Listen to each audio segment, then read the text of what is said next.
Ini adalah chatbot AI agent pada Telegram yang akan kita gunakan untuk mendapatkan informasi lowongan pekerjaan, baik itu dari platform LinkedIn, Jobstreet, Glints, dan lain-lain. Kali ini saya akan meminta untuk informasi lowongan pekerjaan di Indonesia sebagai software engineer. Di sini kita kirimkan saja ke bot Telegramnya. Lalu akan diproses oleh AI agent dan diambil datanya menggunakan Google Search Engine, lalu diproses oleh Gemini AI, dan sekarang kita sudah mendapatkan untuk informasinya ya. Di sini kita bisa lihat ada berbagai macam lowongan pekerjaan yang tersedia. Contohnya di sini sebagai software engineer dari company Glassdoor, lokasinya di Indonesia. Kemudian di sini ada perusahaan-perusahaan yang terafiliasi dan juga ada linknya ya supaya kita bisa langsung apply ke platform tersebut. Chatbot AI agent ini juga sudah kita hosting dengan self-host dari Docker dan juga Nginx ya. Jadi teman-teman di sini bisa lihat, saya coba akses di Telegram mobile saya. Kita cukup aktifkan saja pada workflow LinkedIn Job Vacancy. Kemudian di sini saya akan kirimkan pesannya ke bot Telegram. Ya, kita di sini bisa langsung mendapatkan pesannya. Untuk lowongan pekerjaan di Indonesia sebagai data science, itu salah satunya ada dari company Michael Page, lokasinya di Indonesia, dan kita bisa langsung akses untuk link ke platform apply-nya.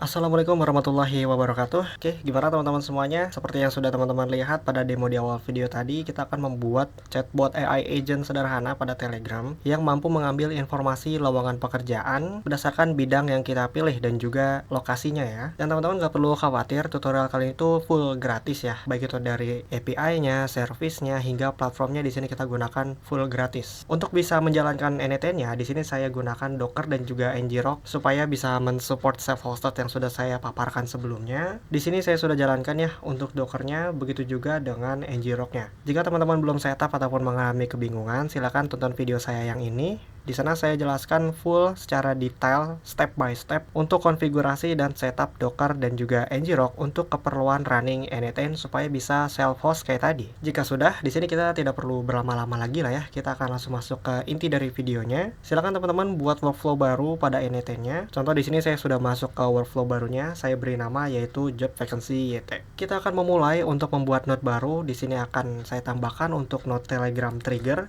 So, di sini kita bisa cari saja untuk Telegram. Kemudian kita bisa pilih pada bagian on message. Pada bagian trigger on message ini mengindikasikan bahwa kita akan mendeteksi setiap pesan yang masuk dari Telegram untuk menjadi trigger effect pada workflow NetN kita. Hal pertama yang perlu kita konfigurasi pada node Telegram trigger ini sudah pasti ya, yaitu credential to connect with. Di sini kita bisa klik saja untuk create new credential. Lalu kita diminta untuk memberikan akses tokennya. Nah, di sini tidak perlu khawatir ya, kita cukup buka saja untuk Telegram, baik itu Telegram desktop, web maupun mobile. Oke, di sini saya sudah buka ya untuk Telegram webnya. Silakan teman-teman cari saja untuk bot yang bernama botfather. Username-nya kurang lebih seperti ini ya, @botfather. Kemudian teman-teman di sini bisa type saja atau ketikan new bot. Oke, sebelah sini teman-teman bisa klik saja pada bagian create a new bot. Kita akan buat bot baru dan kita diminta untuk memberikan namanya. Di sini saya berikan namanya yaitu job vacancy. Kita bisa submit saja. Lalu kita diminta untuk memberikan username-nya yang diakhiri underscore bot. Saya berikan seperti ini ya, job vacancy Fahrul underscore bot. Kita bisa enter saja. Lalu kita diberikan untuk akses token agar bisa mengakses bot Telegram tersebut. Jadi di sini kita bisa klik saja ya pada akses tokennya karena nanti akan otomatis di copy ke clipboard. Jika sudah, kita bisa masuk saja pada bot yang baru kita buat untuk melakukan ya minimal kita start configuration. Start conversation saja. Jika sudah, kita bisa kembali ke NetN-nya, lalu kita paste saja akses token yang baru kita dapat dari botfather tadi. Oke, seperti ini kita bisa klik save aja. Di sini sudah berhasil ya untuk kredensialnya dan untuk status testingnya juga sudah berhasil. Jadi di sini kita bisa close saja, not now, kita bisa back to canvas. Di sini kita akan lakukan uji coba dulu ya teman-teman. Kita bisa buka untuk lognya karena nanti pesan-pesannya itu akan ditampilkan pada bagian logs. Kita bisa klik saja di sini pada bagian execute workflow. Jika statusnya sudah berubah menjadi waiting for trigger event, kita bisa kembali ke Telegram, lalu ketikkan dan kirim pesan apapun. Di sini contohnya saya sebagai yes saja ya. Di sini kita bisa kembali ke NetN-nya. Kita tunggu hingga node dari Telegram ini berhasil mengambil data tersebut. Oke, jadi di sini untuk workflow-nya sudah berhasil di-execute. Kita bisa scroll down pada bagian logs-nya. Teman-teman bisa simak di sini bahwa kita mendapatkan objek yang bernama text yang isinya adalah yes, yaitu sesuai dengan apa yang kita kirimkan dari bot Telegram kita sebelumnya. Dengan ini mengindikasikan bahwa node Telegram trigger kita sudah bekerja dengan baik. Langkah selanjutnya, silakan teman-teman klik plus saja, lalu kita akan tambahkan node baru yang bernama AI agent. Sebelah sini kita pilih saja. Untuk konfigurasi awal pada bagian source for prompt, di sini kita pilih saja untuk define below. Lalu pada bagian from user message kita ubah dulu pada bagian expression. Lalu untuk value-nya teman-teman bisa simak di sebelah sini ya, pada bagian Telegram trigger. Kita akan pindahkan menggunakan metode drag and drop, yaitu pesan yang kita kirimkan dari Telegram. Nah, silakan teman-teman amati ya, pada bagian teks sebelah sini kita akan drag kemudian drop pada bagian from user message sebelah sini. Hal ini bermaksud supaya pesan yang kita kirimkan dari bot Telegram itu bisa diproses oleh AI agent kita. Jika sudah, kita bisa close saja. Lalu kita bisa melihat di sini pada bagian property ya, kita bisa tambahkan option, lalu pilih pada bagian system message. Nah, sebenarnya di sini teman-teman sudah bisa meraba ya, system message itu gunanya seperti apa. Jadi, system message itu gunanya untuk mendefinisikan AI agent dengan model seperti contoh pada kasus kali ini yaitu Gemini AI akan berperan sebagai apa dan bertindak bagaimana, karena nantinya akan kita atur bagaimana perilaku dari AI agent kita melalui sistem message ini. Jadi di sini kita bisa pindahkan dulu pada bagian expression. Lalu teman-teman di sini bisa simak ada tombol expand, kita bisa klik saja supaya lebih luas ya. Nah, untuk bagian dari expressionnya sendiri di sini saya sudah siapkan ya pada bagian Google Docs-nya. Silakan teman-teman nanti akses saja, linknya akan saya sediakan di deskripsi video ini. Jadi ini adalah bagian prompting dari AI Gemini-nya. Kita akan atur dan kita akan suruh Gemini AI itu nanti untuk mengakses tool yang bernama Get Job Vacancy, yaitu tool yang berisi search engine milik Google. Sekarang kita bisa copy saja seluruh bagian sistem prompt ini ya sampai selesai. Jika sudah kita copy, kita bisa kembali ke N8 lalu kita paste saja pada bagian expression. Jika sudah, di sini kita bisa close. Lalu teman-teman di sini bisa simak pada bagian chat model, kita akan tambahkan chat model baru. Silakan teman-teman pilih pada bagian Google Gemini Chat Model. Nah, pada langkah awal ini, kita akan sambungkan terlebih dahulu N8 kita dengan service pada Google Gemini AI. Di sini kita bisa klik saja pada bagian credential to connect with, kita akan create new credential baru. Seperti biasa ya, kita di sini diminta untuk memberikan API key. Tidak masalah, silakan teman-teman pergi saja ke browser teman-teman, lalu ketik pada bagian Gemini API key Google AI Studio. Nah, jika sudah muncul seperti ini, pilih saja pada bagian yang paling atas ya, yaitu Google AI Studio. Oke, ini adalah dashboard utama dari Google AI Studio. Kita bisa klik saja pada bagian Get API Key. Nanti link untuk mengenerate API Key dari Gemini AI-nya akan saya taruh juga kok di deskripsi video ini. Oke, jika sudah, kita bisa klik saja pada bagian Create API Key. Lalu, kali ini kita diminta untuk memilih project yang sudah kita buat pada Google Cloud Console. Kalau semisal teman-teman belum pernah membuat project pada Google Cloud Console, itu mudah sekali ya. Silakan teman-teman cari lagi. Di sini masuk saja pada bagian console.cloud.google.com. Nanti linknya juga saya akan berikan di deskripsi video ini. Kemudian pastikan teman-teman sudah login terlebih dahulu pada Google Cloud Console-nya ya. Jika sudah login, silakan teman-teman pergi ke bagian Projects. Kalau teman-teman belum memiliki project sama sekali, klik saja pada bagian New Project dan isi sesuai arahan yang diminta oleh Google Cloud Console. Di sini sebagai contoh, saya akan gunakan My First Project ya. So, kita bisa kembali ke bagian Google AI Studio, lalu di sini saya akan pilih pada project yang My First Project. Jika sudah terselect, kita bisa klik saja pada bagian Create API Key in Existing Project. Oke, jadi di sini untuk API Key-nya sudah berhasil dibuat ya. Kita bisa copy saja, kemudian kita bisa kembali ke N8, lalu kita paste saja pada bagian API Key sebelah sini. Oke, jika sudah kita bisa klik tombol save saja dan di sini kredensialnya berhasil dibuat. Begitu juga dengan testingnya yang sudah berhasil. Kita bisa close saja, not now. Untuk modelnya sendiri, di sini kita gunakan yang 2.0 flash karena untuk versi gratisnya baru ada yang versi ini ya teman-teman. Lalu untuk optionnya sendiri, di sini kita bisa add option, lalu kita pilih pada bagian maximum number of token. Maksudnya maximum number of token itu gimana bang? Jadi Telegram itu membatasi karakter yang dikirim pada pesannya. Di sini kita akan membatasi respon dari Gemini AI-nya supaya nggak begitu panjang dan diizinkan oleh Telegram. Silakan isikan saja di sini 900 ya. Maksudnya token tuh kurang lebih mirip kayak 3 sampai 4 suku kata lah ya. Jika sudah, di sini kita bisa back to canvas. Di sini kita sudah memiliki sedikit rangkaian dari AI agent yang kita bangun. Selanjutnya kita bisa klik pada bagian add memory, lalu kita pilih pada bagian simple memory. Untuk konfigurasi simple memory ini cukup simpel juga ya. Kita cukup ubah pada bagian session ID-nya menjadi define below. Kemudian untuk key-nya, teman-teman silakan drag and drop saja pada bagian chat ID sebelah sini. Kita pindahkan ke sini.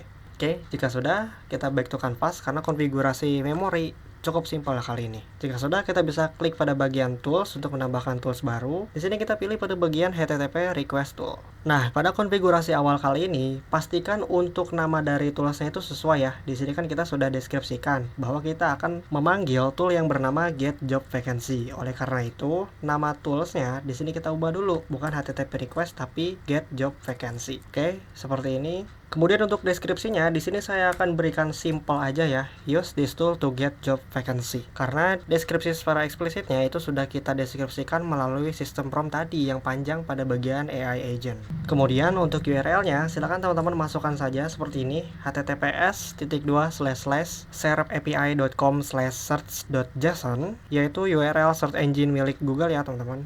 Jika sudah, silakan teman-teman di sini klik saja pada bagian send query parameter karena kita akan menambahkan data-data pendukung seperti lokasi dan juga bidang pada lowongan pekerjaan yang ingin kita cari. Di sini kita bisa scroll down, lalu untuk name pada parameter pertama di sini kita ketikkan saja yaitu engine, dan engine-nya itu di sini kita isikan yaitu Google. Hal ini mengindikasikan bahwa kita akan gunakan search engine milik Google. Jika sudah, kita bisa klik pada bagian add parameter. Kemudian kita akan tambahkan parameter name baru yang bernama key. Hal ini mengindikasikan untuk lokasi dan juga bidang yang sedang kita cari, seperti Indonesia Software Engineer. Untuk value-nya sendiri, di sini kita klik saja pada bagian let the model define this parameter. Hal ini mengindikasikan bahwa biarkan saja AI agent ataupun Gemini AI kita yang mengisi parameter ini. Gunanya supaya apa? Supaya lebih dinamis. Jadi kan kita kan untuk mencari pekerjaan itu nggak selalu tentang software engineer ya. Bisa aja suatu saat kita mencari tentang software developer, data science, arsitektur, dan lainnya. Oleh karena itu, di sini kita biarkan supaya AI kita yang mengisikan. Jadinya lebih dinamis untuk output yang diberikan oleh chatbot kita. Kemudian untuk parameter terakhir, di sini kita tambahkan saja untuk API_key. Yang mana value-nya ini silakan teman-teman kunjungi terlebih dahulu untuk website resmi dari Serve API seperti ini. Nanti linknya juga saya akan berikan di deskripsi video ini. Teman-teman di sini bisa langsung memahami ya bahwa Serve API ini adalah suatu platform yang menyediakan teknologi seperti Google Search Engine. Seperti lowongan-lowongan yang sudah dipublish ke internet nanti akan diambil oleh Google Search Engine dan akan diberikan ke bot Telegram kita. Di sini kita bisa klik saja pada bagian register. Kalau semisal kita memang baru benar-benar mengunjungi Serve API, silakan teman-teman login sesuai dengan preferensi masing-masing ya. Di sini saya akan login menggunakan Gmail saya. Oke, jadi di sini kita disuruh untuk verifikasi terlebih dahulu. Silakan buka email dan juga nomor telepon masing-masing. Setelah teman-teman konfirmasi pada email dan juga nomor teleponnya, lalu klik subscribe, nanti akan otomatis diarahkan pada bagian dashboard sebelah sini. Jika sudah, kita bisa scroll down dan silakan teman-teman lihat pada bagian private API key. Di sini kita bisa klik copy saja pada bagian private API key-nya. Lalu kita bisa kembali pada anything dan paste saja pada bagian value di API key sebelah sini. Jika sudah, kita bisa back to canvas. Sekarang kita bisa melakukan uji coba dulu nih. Kita bisa klik saja pada bagian execute workflow. Lalu kita bisa kirimkan pesan untuk meminta informasi lowongan pekerjaan pada bot job vacancy kita. Di sini saya akan meminta untuk informasi lowongan pekerjaan di Indonesia Data Science. Kita kirimkan saja ke bot Telegramnya. Lalu kita kembali ke N8 dan dia akan diproses ya untuk Google Search Engine-nya. Dan di sini untuk workflow-nya sudah berhasil di-execute. Kita bisa lihat pada bagian log-nya sebelah sini. Kita sudah berhasil mengeksekusi untuk node.nya ya. Untuk melihat responnya, kita bisa klik saja pada bagian detail pada AI agent. Nah, teman-teman di sini bisa melihat nih output yang diberikan oleh AI agent yang ditenagai oleh Gemini AI. Output ini yang akan kita kirimkan ke Telegram lagi. Jadi di sini kita bisa back to canvas, kemudian kita bisa klik pada bagian tanda plus. Lalu kita cari lagi untuk Telegram. Di sini kita pilih Telegram, lalu kita bisa scroll down sedikit, lalu klik pada bagian send a text message. Untuk kredensialnya kita gunakan kredensial yang tadi aja ya, yang serupa dengan Telegram trigger di awal. Kemudian resource-nya di sini message, operation-nya send message, chat ID-nya di sini kita ubah dulu pada bagian expression. Lalu teman-teman di sini bisa expand pada bagian node Telegram trigger, dan di sini kita drag and drop lagi ya untuk chat ID-nya ke sebelah sini. Lalu untuk bagian teksnya sendiri, yaitu pesan yang akan dikirimkan ke Telegram, silakan teman-teman drag and drop saja output dari AI agent sebelah sini. Di sini kita drop saja pada bagian teks. Jika sudah, di sini kita bisa langsung testing dengan klik pada execute step. Nah, di sini kita sudah berhasil ya untuk mendapatkan pesannya. Jadi kalau semisal di sini kita lihat pada Telegram kita, di sini sudah berhasil mendapatkan informasi lowongan pekerjaan yang udah kita scraping ataupun gunakan bantuan dari Google Search Engine, baik itu dari platform LinkedIn, Glints, Jobstreet, dan lainnya. Di sini saya akan contohkan kembali ya, namun saya akan aktifkan terlebih dahulu. Kita bisa back to canvas, kemudian klik tombol save, lalu kita klik pada tombol home. Silakan kita aktifkan saja pada bagian toggle on sebelah sini. Muncul modal, di sini kita klik saja pada bagian got it. Jika sudah aktif seperti ini, kita bisa mengirimkan pesan kapanpun dan dimanapun ya. Contoh, di sini saya akan berikan pesan untuk give me a job vacancy in Indonesia, namun di sini saya ganti menjadi software engineer. Oke, jika sudah, kita udah nggak perlu lagi nih klik-klik pada bagian execute workflow yang ada di NNN. Kita bisa langsung send saja ke bot Telegramnya. Di sini kita tunggu saja ya. Dan sekarang kita sudah berhasil mendapatkan pesan dari informasi lowongan pekerjaan dari Indonesia pada bidang software engineer. Jadi gimana teman-teman? Apakah bot AI agent Telegram kita kali ini itu bisa berguna bagi teman-teman yang sedang mencari pekerjaan? Silahkan komentar di video kali ini, dan kalau teman-teman mengalami kesulitan ataupun trouble, bisa diskusi di kolom komentar di bawah juga. Semoga video ini bermanfaat dan memberi insight pada kalian yang nonton. Kurang lebihnya mohon maaf. Wassalamualaikum warahmatullahi wabarakatuh.